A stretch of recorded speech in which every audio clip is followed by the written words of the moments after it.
Hey.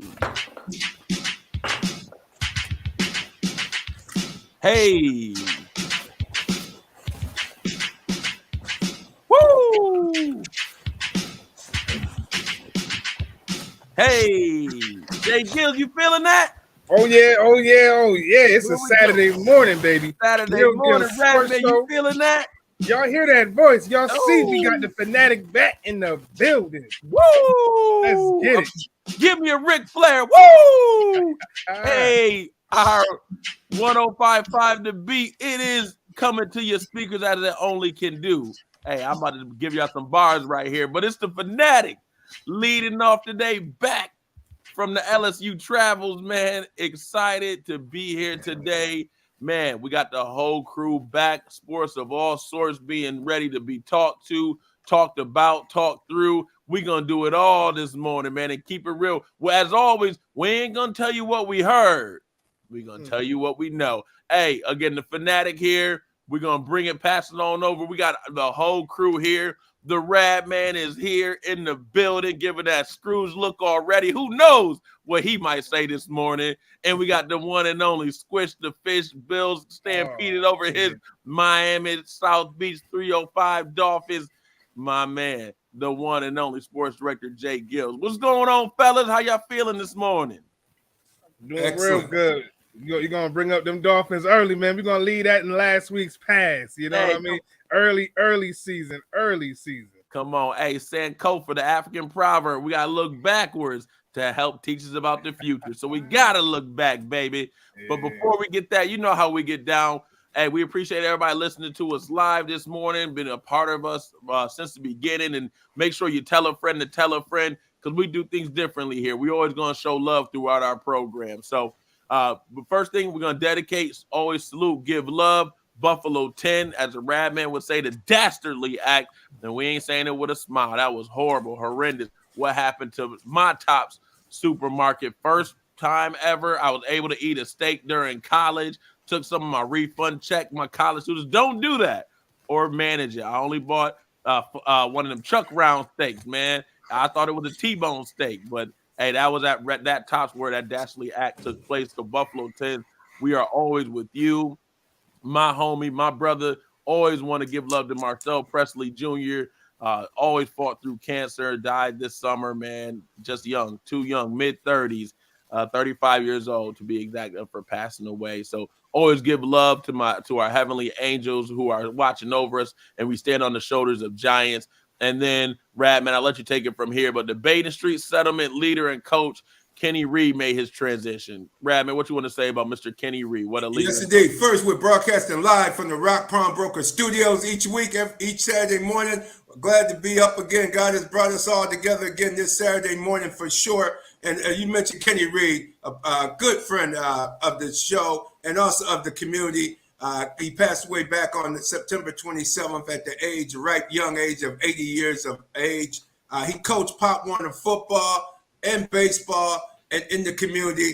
A lot of these young men that you see who are grown men today and doing well in our community is because of Kenny Reed's guidance and support to his community. The Pace Setters baseball team that he coached. He coached the football team as well. Norman Jones even said that he was his first Pop Warner football coach with the Baden Street Pace Setters. And Norman Jones went on to be the head of the environmental services with the city of Rochester as well. He coached a lot of the best athletes coming out of Rochester back in the day. The Cesars, the Ricky Hills, all these cats came through Baden Street settlement. And the first time I ever met him, I was umping up at Parker Robinson's field at Upper Falls and Hudson. That was they had teams coming in from Cleveland, Syracuse on Sundays. Place would be packed. I'd be umping the games, and then on Monday nights they would have the women would play at 6, and then the men under the lights at 8. And Kenny's team, he was the coach on the Delacroix. I always had to keep my rule book in my pocket. I couldn't keep it in the car because Kenny would walk, and he walked so doggone slow. Man, this guy called time. I said, "Oh man, here he come. He got something to say to me about this call. Here he comes." Yeah. And he would walk so slow. And then I'm like, man, he's not here to the plate yet, man. Come on. Then he gets there and he talks so intelligent, and he be it's like a mind game. He be saying, well, what did you see? And then if I say it the wrong way, oh man, so you didn't really see what we did transpire here on this place? Oh, wait a minute, Coach me. and man, sometimes I get into, he said, oh, you in the rule book already? Oh, you know something's wrong? I said, no. And then when he asked me, he said, oh, I don't even need the rule book for this one, man. Hold on. Let me answer that question. So, I mean, he was enjoying, and I thought about it after I stopped and happened to see the people at this repass yesterday at, of course, Bain Street Settlement, which is now known as the R Center, the Trent and Pamela Jackson R Center on North Clinton Avenue, and seeing all these former athletes from days gone by who I used to umpire when I first came to Rochester in the late 80s and from 87 to 90, up at Upper Falls with Parker Robinson, league that he would run. And Kenny Reed not only helped people get jobs, but he helped the young black men of the community learn a sport, baseball and football. He was an outstanding coach. He was an outstanding mentor. He is someone that definitely made Rochester, New York, a much better place to live. And we salute you, and we dedicate this show to Kenneth Reed. One brother I know, I've never heard that man cuss in all the years I've known him since 87 on up. Even when I see him at different places throughout the community in the last 5 to 10 years, this man was just a gem of the community. He made Rochester so much better and in the lives of so many men, black men in our community. So Rochester, look him up. If you never knew him, that means you've never really been to Rochester, some of y'all, or you've been too young that you know. Just Google Kenny Reed, R-E-E-D, or ask somebody if you know someone that works at Baden Settlement or some of the elders in the community. He's a good article. He's a good term paper to write about someone, another Rochester legend gone too soon, along with Rosa Wims and also our man of the show, James Morris Blunt. Man, and we still going to talk more about Mr. Blunt in the weeks to come as his services will take place next Saturday, October 14th. But today, we salute Kenneth Reed, y'all. Yeah, that is, again, we know about the famous folks, but Brad, man, you've been putting on it. You've been putting it out there, making sure that we know, hey, our local community. So that's again, we make things special here. So we certainly do. He turned me on to the people of Rochester. Let me know. I met with him in his office many times at Bain Street. Learned so much about the Rochester community from Brother Kenneth G. Reed. Rest in power, Brother Reed. Beautiful. Hey, but we're gonna jump into it. We're gonna talk sports of all sorts, but we got to bring on a legend right here, man. Always. I'm so glad and honored to be with the legendary Mr. Jarrett Bell. We know the 2022 Bill Nunn Memorial Award winner by the Professional Football Writers of America. Been covering the NFL since 1981. Been where he is today, man. I just remember being a young kid reading his articles and reading them even nowadays. And you still are scintillating, to the point, very entertaining and really informative. So I can at least try and sound smart when I'm in the barbershop talking sports. So let's welcome to the show, friend of the show, family member, always a parking spot here on the Real Deal Sports Show, Mr. Jarrett Bell. How are you this morning, sir? Oh, wonderful. What's happening, fellas? What's going on, Mr. Bell? Great. Doing well. I want to start off, Jarrett, with that article you wrote about Josh Allen a few weeks. And the people here in Rochester, New York, you can read his column in the Democrat Chronicle newspapers most Sundays, Thursdays, and some days throughout the week as well. If you pick up the Democrat Chronicle or receive it, you'll definitely see his articles on most Sundays in the Rochester Democratic Chronicle newspaper. An article you wrote a few weeks ago on Josh Allen. What's your take on Josh Allen's play? Yeah, I mean, since I wrote that article, he's been on fire, man. I wrote that piece on him coming out of the opener when, he had, 4 picks, ugly picks. They lost to the Jets. And I think it really just kind of underscored the worst of Josh Allen, especially when you talk about the turnovers. He had coming into after week 1, he had 84 turnovers in his career, which was more than anybody in the entire NFL. So there's a good Josh Allen and there's a bad Josh Allen. And lately we've seen the good Josh Allen on fire. He's protected the football, but if you follow the Bills, the problems he had last year and the year before with turnovers, especially in the red zone. So if Buffalo is going to have a chance to, be a Super Bowl team, it's pretty obvious. And you can say the same thing about the Cowboys and Dak Prescott. You can say that about a lot of quarterbacks. But with Josh Allen, he could be so spectacular on one hand, and then he could break your heart on the other.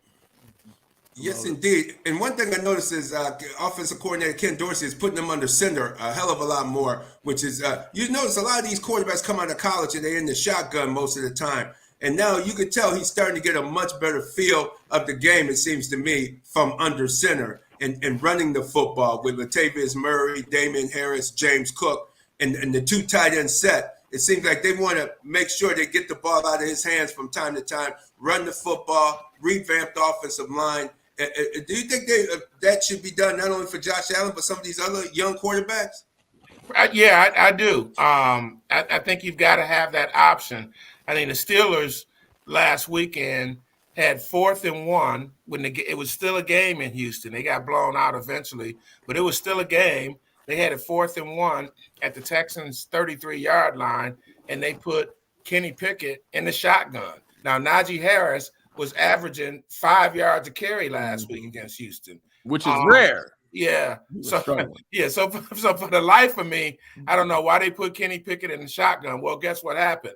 The Texans blitzed him, not only sacked him, but knocked him out of the game. And up until yesterday, it was pretty uncertain whether or not he was going to play this weekend against Baltimore. But the point being, you've got him in that situation where it's 4th and 1, totally against the Steelers' identity, pound football and short yardage and man on man, and they come out with that shotgun stuff.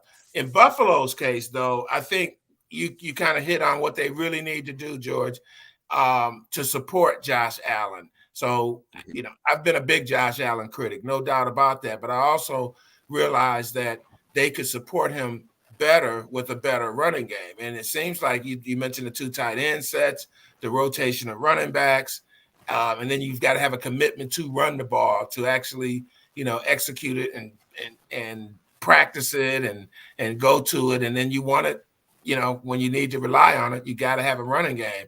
And so I think if the Bills get that thing consistent, I think, yeah, that's the missing ingredient for what they want to do on offense.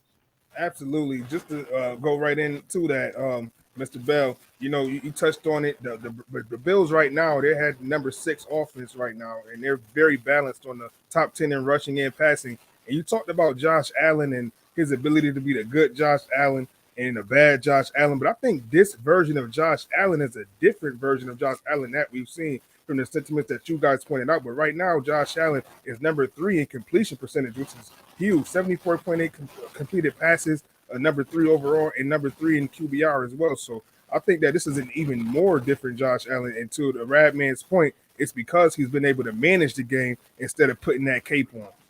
Mm-hmm. Yeah. And that's a great completion percentage when you think about how they take a lot of shots downfield. When you get over 70%, that's good. But when you think about an offense that will take its deep strikes, and, with Buffalo, obviously, it's with Stephon Diggs and Gabe Davis. But, that's impressive. So we'll see if it can continue, because where are we? We're October 7th right now. So you know how this thing goes. Absolutely. And how things go. Do you think this might be the end for Ron Rivera there in Washington with the Washington Commanders? Because he just doesn't seem to have that enthusiasm. It looks like he doesn't really want to coach anymore, just from him at the press podium during the post game and some of the comments he made during the week. And then the lackluster performance from Thursday night, and then Magic Johnson with the comments he made online after the game. It sounds like something about to happen there in Washington. I didn't hear what Magic said. What did he say? Well, he was saying that he was disappointed with the lackluster performance. They were down 20. He was very upset that they were down 27-3 at halftime, and they just didn't show up until the second half. And they started making plays when it was really almost too late. They were just too far behind in the first half due to them being a lackluster, uninspired start of the game. Yeah, I think you're overreacting when you talk about Ron Rivera wanting to go. I don't see that being his choice. Now, is he going to be on the hot seat, no doubt. And when you have new ownership, no doubt they come in, they want to get their people there, and your performance really could make a big difference. I think, before they lost to Chicago, things were trending in the right direction in terms of them being competitive, the offense being much better than it's been with Eric Bieniemy pushing the buttons as the coordinator. And they almost coulda, woulda, shoulda maybe won at Philadelphia.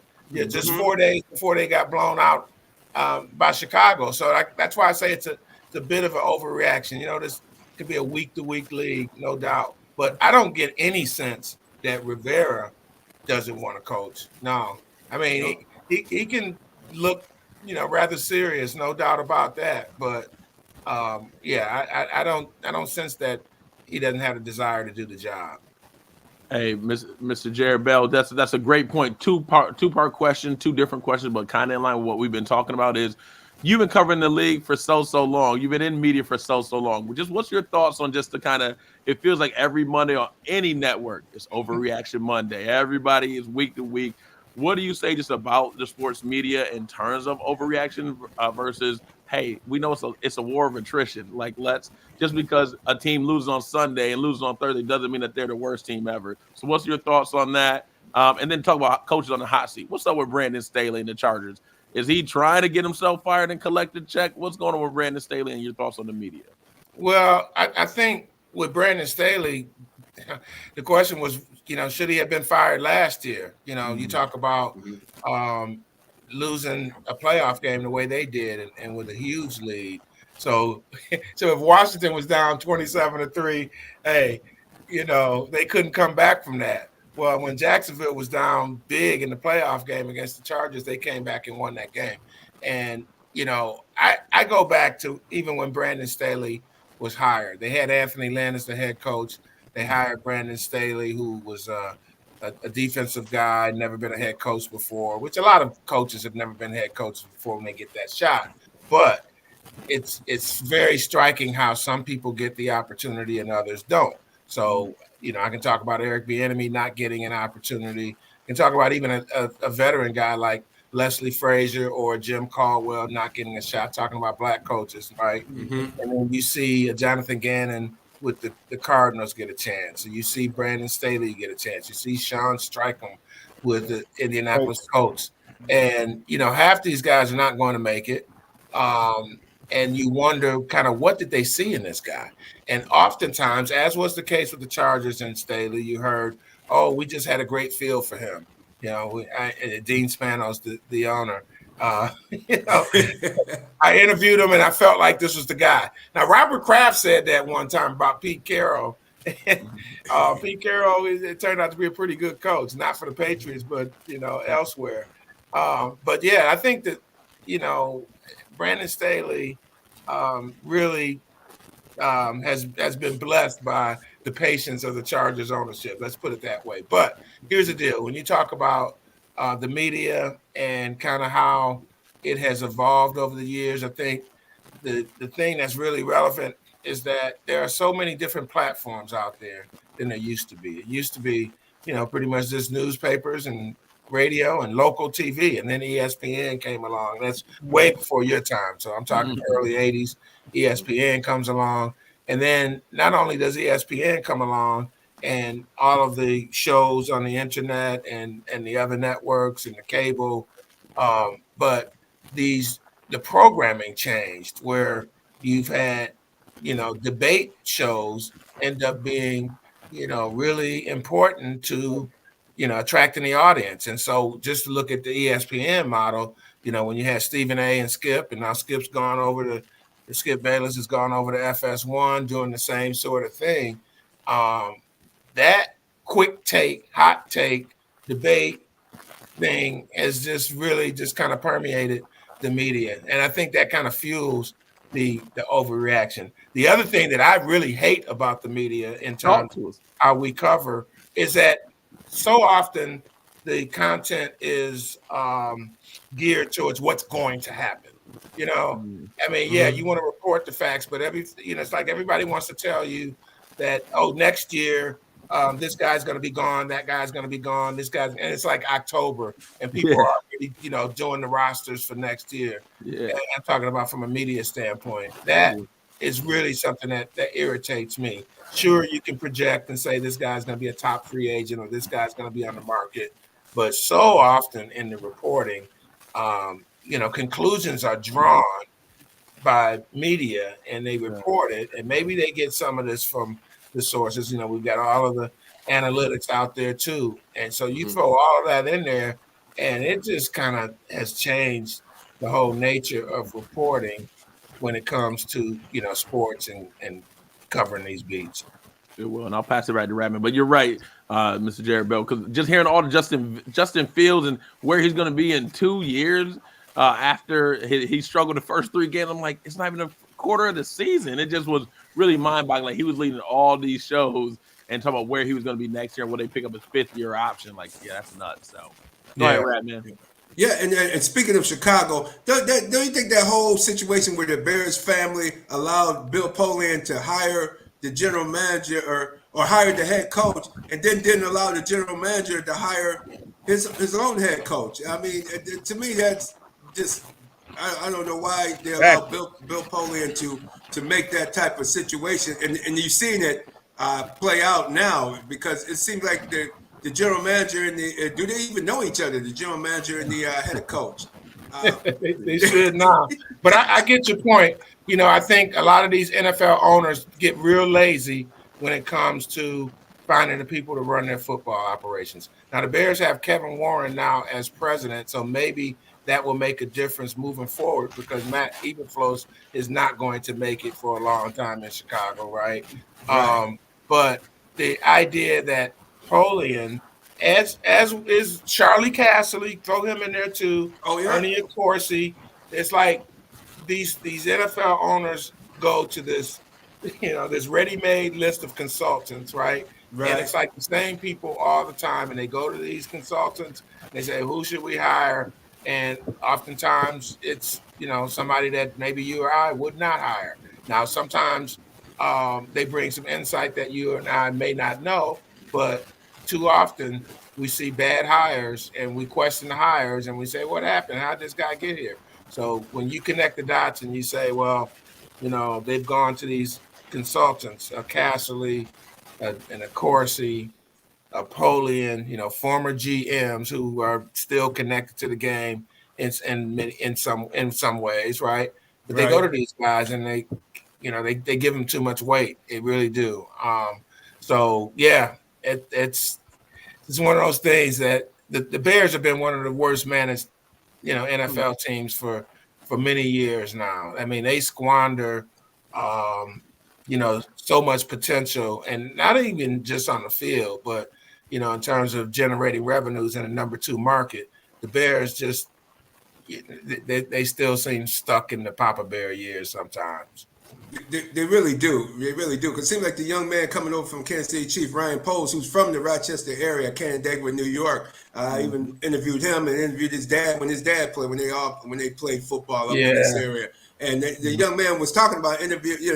We heard through the grapevine that he wanted to at least interview Eric Bieniemy, and before he could even do that, Polian's jumping in there hiring his buddy from Indianapolis, Eberflus.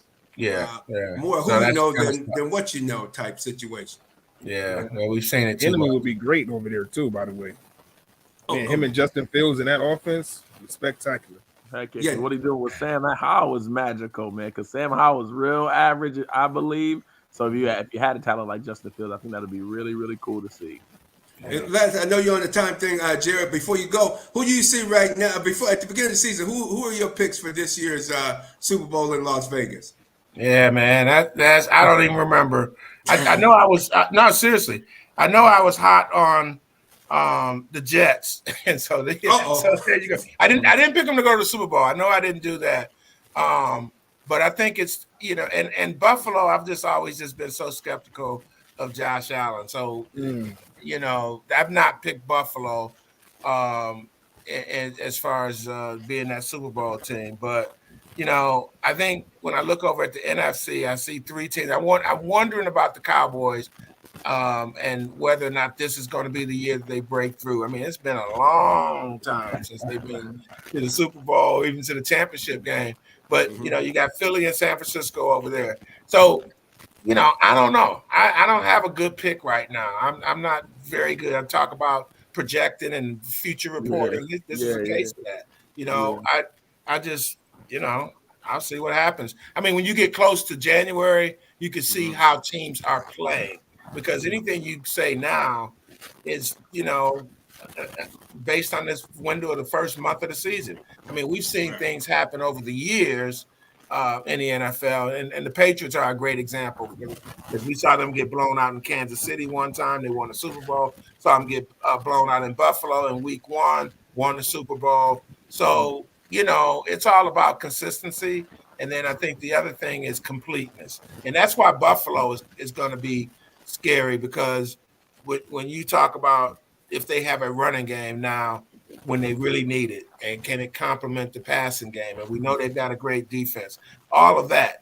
I think that's the thing you look at. And then somebody mentioned a war of attrition.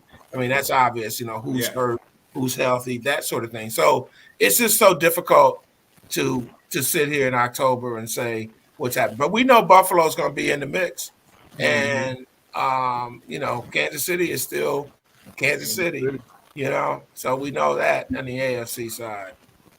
Yes, indeed. But there we have it from Jarrett Bell. Guys, any last closing questions for Mr. Bell? Babe. Man, just always happy to have you on, Jarrett, and great commentary there.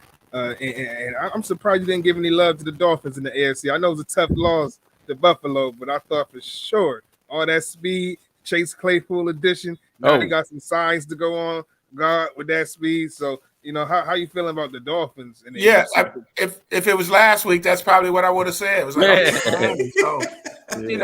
it's just an oversight, really, in terms of, listing, every team that's got a possibility. But the way they started the season, I think that offense is for real. But how often have we seen great defense shut down a great offense? I mean, it happens all the time. The history of football. Yeah. So we'll see.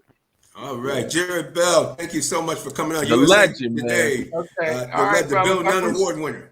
I appreciate y'all having me, man. Y'all have a good weekend.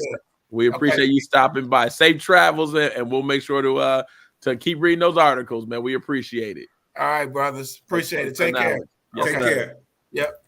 All right, there you have it, Jarrett Bell from USA Today. Remember, you can read his columns in USA Today or online through the here in Rochester Democrat Chronicle newspaper across the country, USA Today.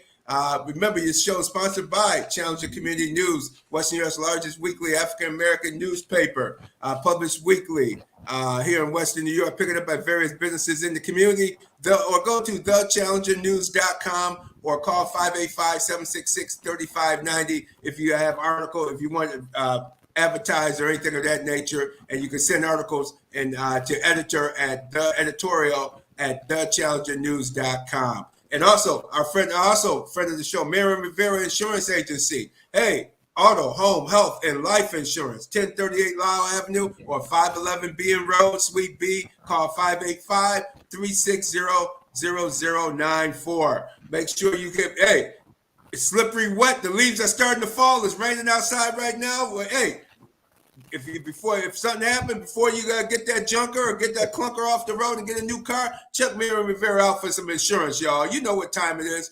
360-0094. Miriam Rivera Insurance Agency. And we're broadcasting live. We continue to broadcast live from the Rock Palm Broker Studios as well, y'all. And I see look like we have our next guest, Fanatic, getting ready to come on board with us. I got you. Hey, before we go do that, you're paying some bills, but let's make sure we say it live and in color. Rock Palm Brokers Studio, baby, recording live. They hook us up, man. They take care of us every Saturday morning. So we appreciate them. Want to always make sure like, comment, subscribe to us on YouTube and the Facebook page. It costs you nothing, but means everything to us. So make sure you do it yourself.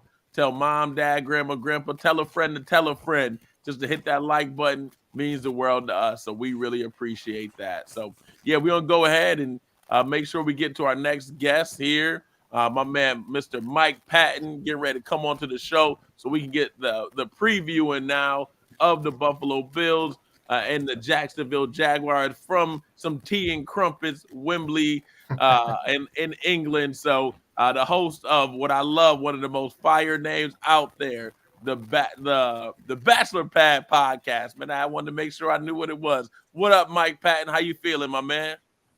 What's going on? How is everything going? It's great. On, man. What's touring the AFC? Touring the AFC South. Touring the AFC South. And speaking of AFC South, let's go to the Jaguars. What's your take on tomorrow's game, Bills-Jaguars contest over there in London?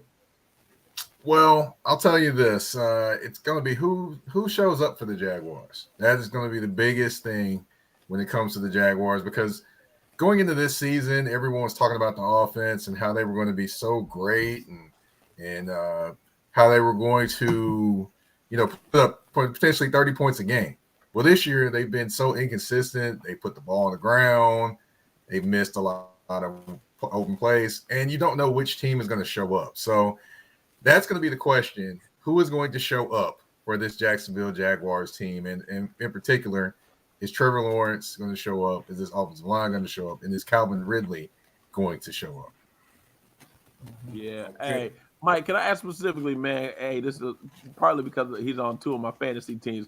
What's the deal with Calvin Ridley, man? Getting plenty of targets, but then just not really producing. Is it just a time off? What's him and Trevor Lawrence? What's going on? Well, the thing is, I'm looking at is he's getting a lot of targets. I mean, like he's not the top target getter. I mean, Christian Kirk is still the top target getter, despite Calvin Ridley being there. But let me take you back a week or a couple weeks. He actually was, when they were playing against the Houston Texans, he was open, and he missed a touchdown pass. Hit him in his hands. Missed him. Those are the type of things that you're kind of seeing from Calvin Ridley. He's actually third on the team in receiving yards when they were expecting him to be first on the team in receiving yards. He's still third behind Christian Kirk and Evan Ingram. So to me, he's not having quite the impact that they thought he was through the first game. Just to give you an example, the first game, 8 receptions, 101 yards, touchdown. Yeah. After that, he's had three games, basically 7 receptions, 110 yards. Mike, you don't got to tell me, baby. I got him to kill my fantasy league. He's killing me. I'm trying to figure out, should I keep him? Is this what we should expect? Or do we think things will get better over time? I'll say Sunday will be a chance to see whether he can kind of get it together, because it seemed like he's kind of getting a few things going. He had a good catch against the Falcons. We'll see if he can do it again on Sunday, especially with the Bills being down the top cover corner. Yeah. And what do you see in the go ahead. Go ahead, J-GILLZ. That Jacksonville offensive line.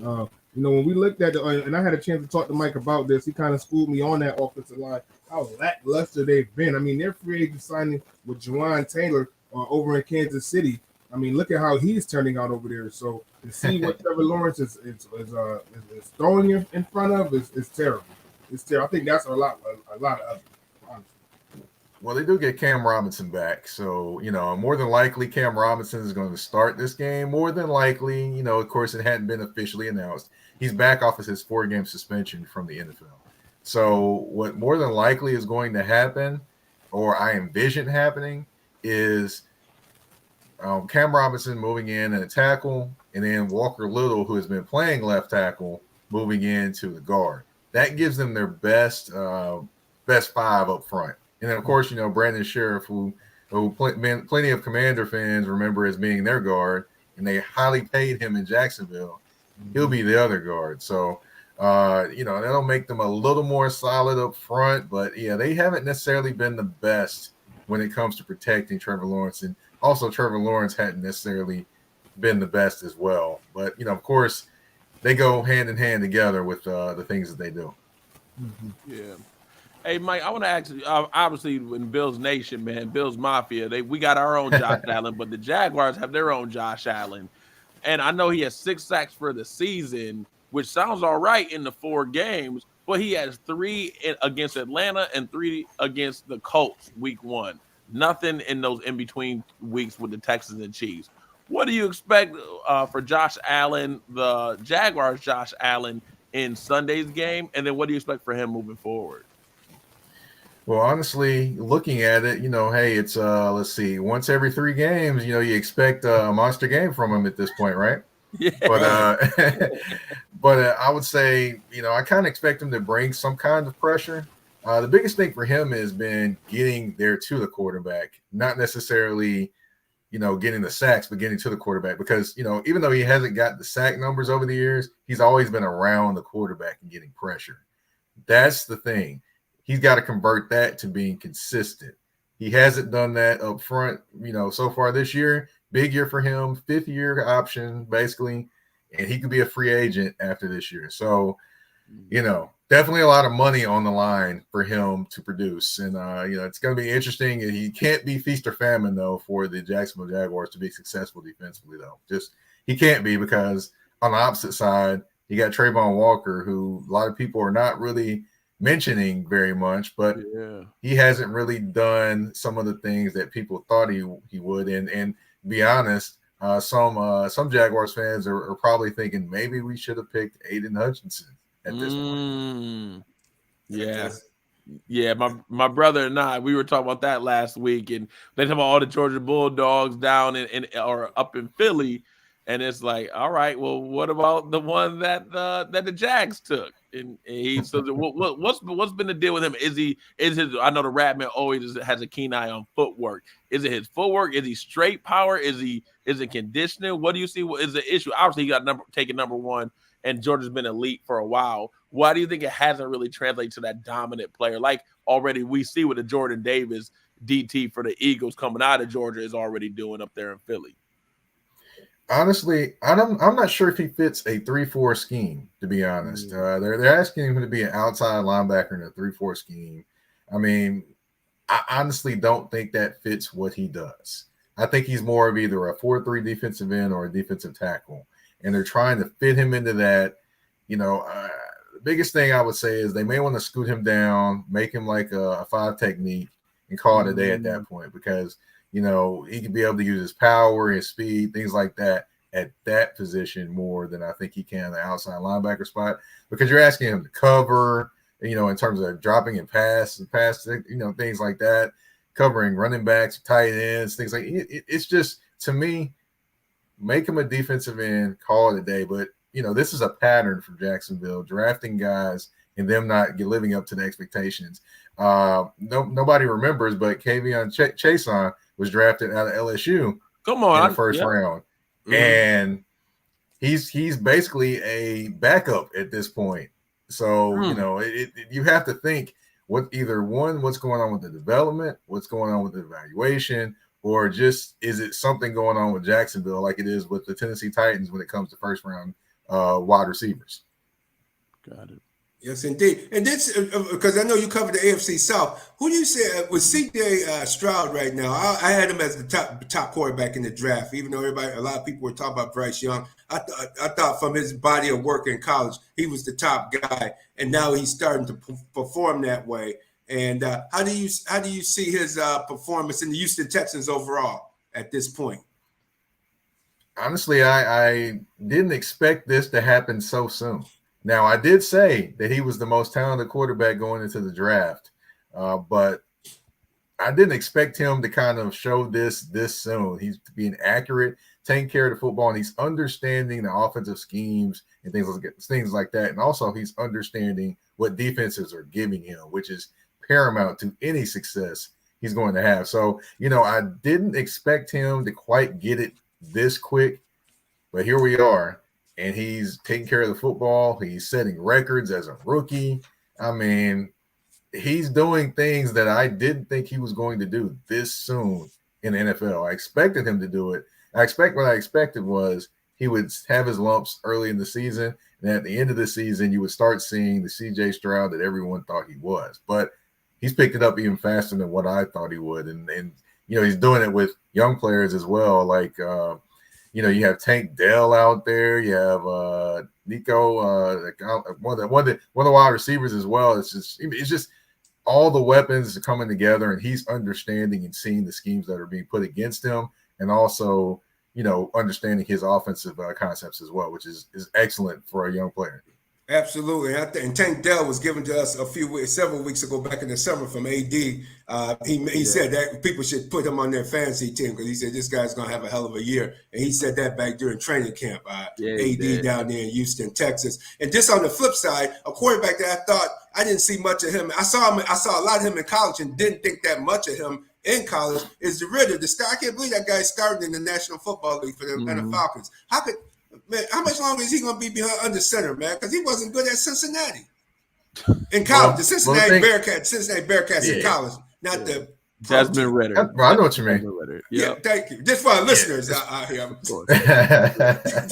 Well, as far as what he's doing, I mean, the thing with him is they talk about, hey, he's a winner. He's a winner. He does this. He does that. But the thing is, in the NFL, you got to be more than just a winner.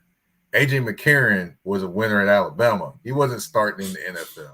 So, things like that, you got to pay attention to. The arm, not necessarily the strongest of arms. Those different things he's got to work on, to me. And he's got to work on in terms of the ball placement because he can't stare down. He doesn't have a strong enough arm to stare down a wide receiver and still make a pass happen or completion happen. We saw that against the Jacksonville Jaguars. So, to me, he's got to be better. He's got to understand his concepts better, which, clearly in some aspects he doesn't quite get it just yet.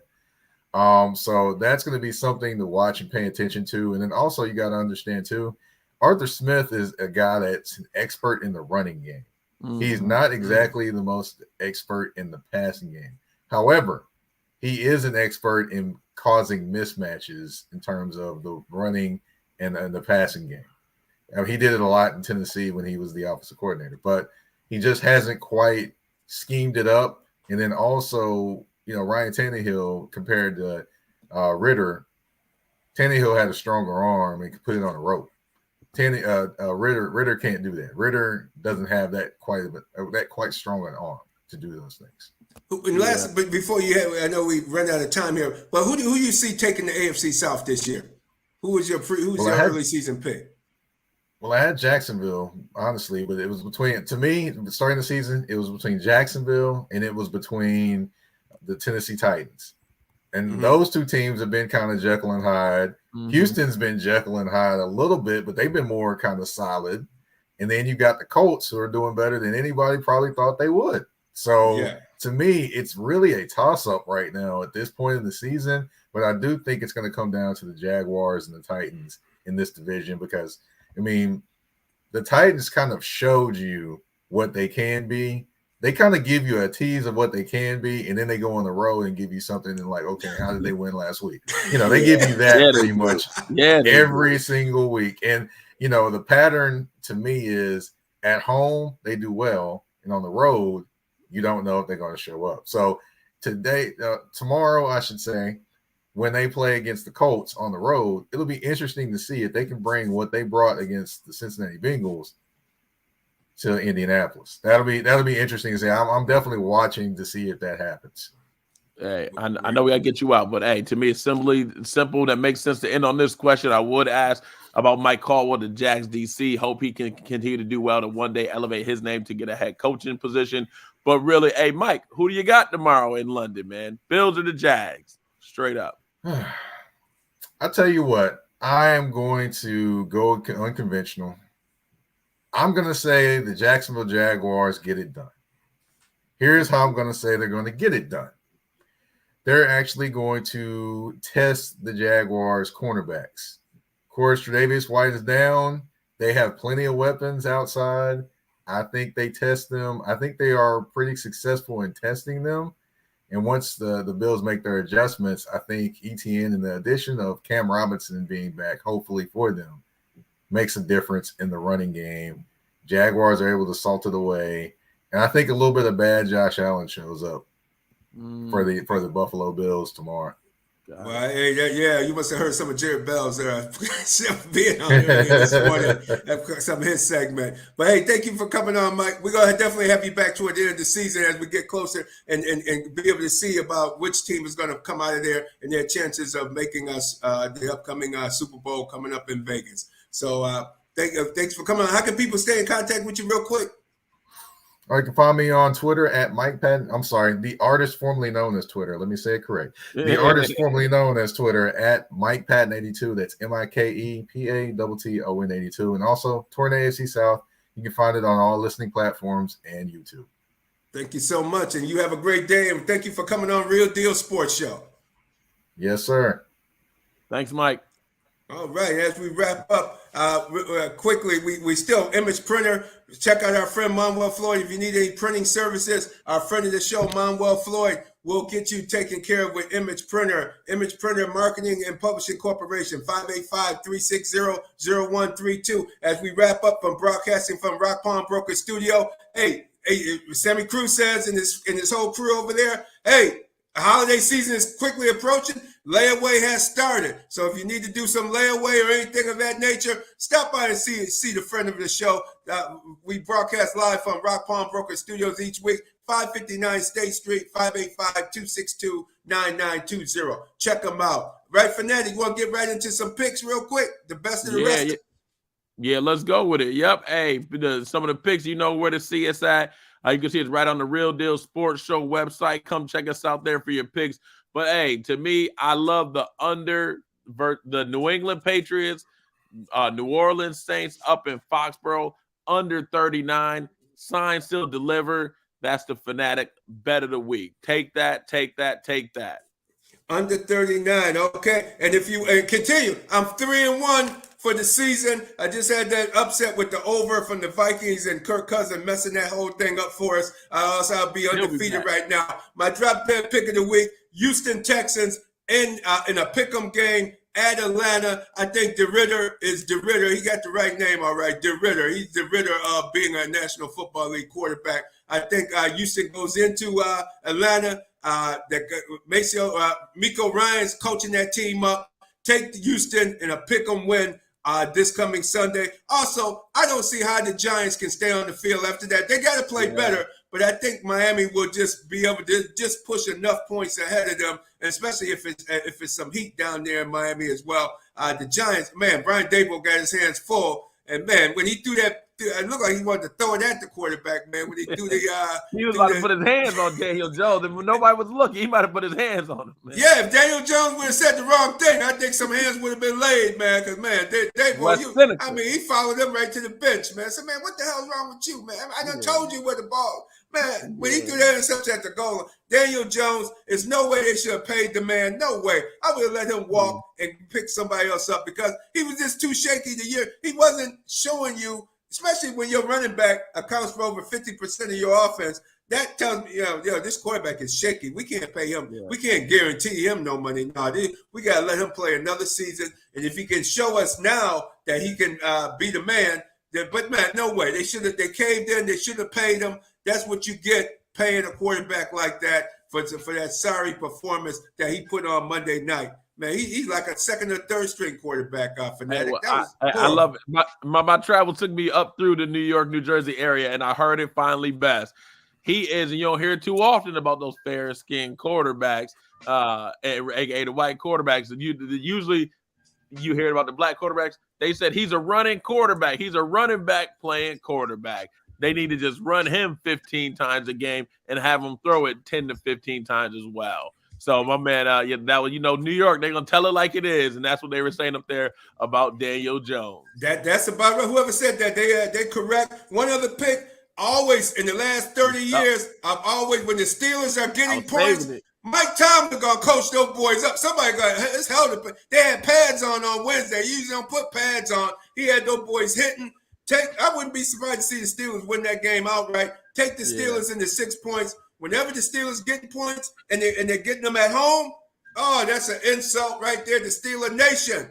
All of y'all, Vision Barbershop, I know y'all got to be upset, but take the Steelers this week. Take the 6 points. Steelers should cover that one because that's my rule. When the Steelers get points, you take the Steelers. Yes, indeed. Yeah.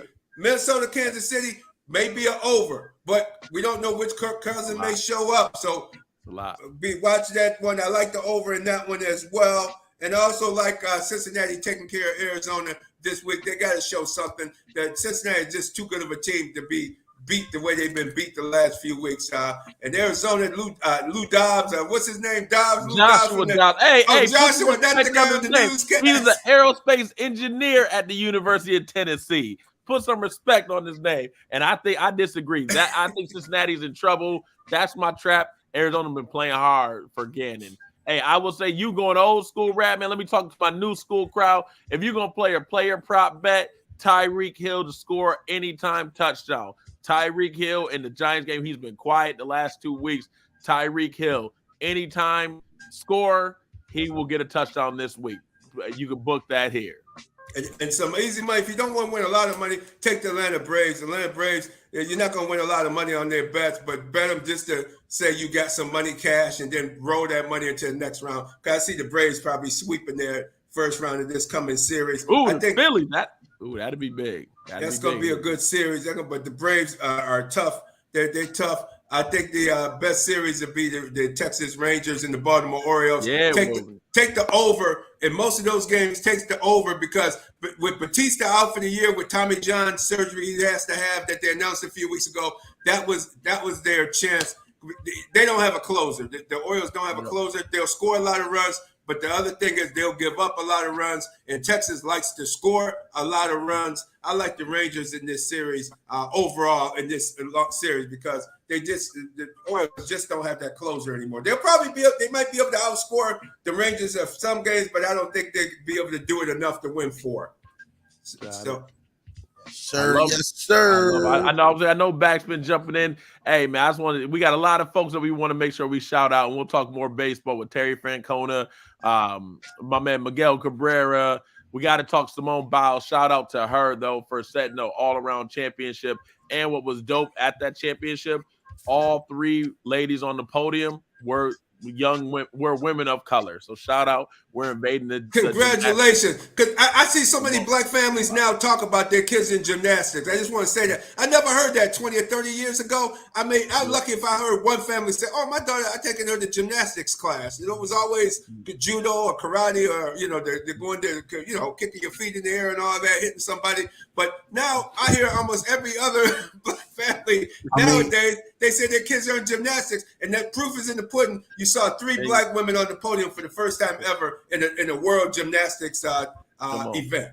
Yeah, you got to thank Dominique Dawes and Simone Biles for that. I think they, really set the bar for black athletes and females in particular when it comes to gymnastics. They definitely inspired me, and I could never backflip a day in my life. Watching them do it was definitely like, yeah, you go, girl. You know what I'm saying? So I like seeing, more people of color get into this type of sport because those sports are pretty expensive to do in the first place. So, to see people of color, that's probably why, we never got into it early on 30-something years ago. We're all into baseball, football, basketball, but, there's other athletic sports out there that, these kids can enjoy, get into, and excel at. So shout out to Dominique Dawes and Simone Biles for that right there. You know what I mean? I forgot about Dominique Dawes. Thanks for bringing her name up, bringing some histories in sports right there. Hey, they fine women too, though. Yeah. Especially that Dominique Dawes. Oh my gosh. For real. I remember as soon as you said her name, she popped into my head. Oh, yeah, that's right. Oh, man. Yeah, thank y'all, man. Fanatic, Brad, man, J-GILLZ out there. Another great sports show. Again, I appreciate you guys doing it every single week, 8 a.m. right here on the Beat 105.5. Y'all have a great weekend, man. Enjoy yourselves. Hey, we can't wait. We're going to be listening to your mix going on, and we can't wait for Sunday night, man. I'm not going to text you at 11:30 unless them Cowboys win. So I'm wishing you luck. I want you to have a good week next week back. No doubt. As long as we win, I will do that too, man. There we go. Do that. Real Deal Sports Show right here on the Beat 105.5. Keep it where you need it. The Back in Time Mix Show is on deck. Don't go nowhere. It's the Beat.